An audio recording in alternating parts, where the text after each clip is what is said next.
Pagod na yung driver natin, oh, nakahilik na. Ay, kawawa. Kawawa naman. Ayan, kawawa naman yung driver namin, oh. Pagod na eh. 12 hours ang ano nito eh, biyahe. Dito kami sa Cagayan Valley. So uwi kami na ngayon ng Maynila.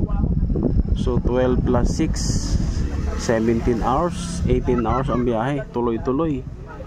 Palampatid yan, mga kaibigan, mga kababayan natin. Gusto nating ipagdasal ang ating driver na sana magandang ang kanyang takbo ng pagmamaneho, walang mangyayari sa amin. Ayan, maraming salamat. Tulungan natin magdasal ng driver. Ayan pa, busy pa sila ngayon, no? Nagbablog pa si Daddy Frankie. Kawawa naman to. Sir, alis na tayo, sir. Boss, alis na tayo. Malayo pa ang biyahe natin. Malayo pa. Kaya ba? Kaya? Kaya pa. Ayan. Kunting ano lang, kunting ano sa katawan. Sa katawan, kunting ano. Yan, pampagising. Tama yan. Tama yan.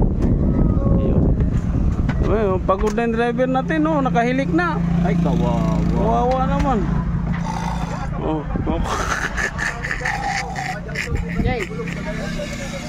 Thank you.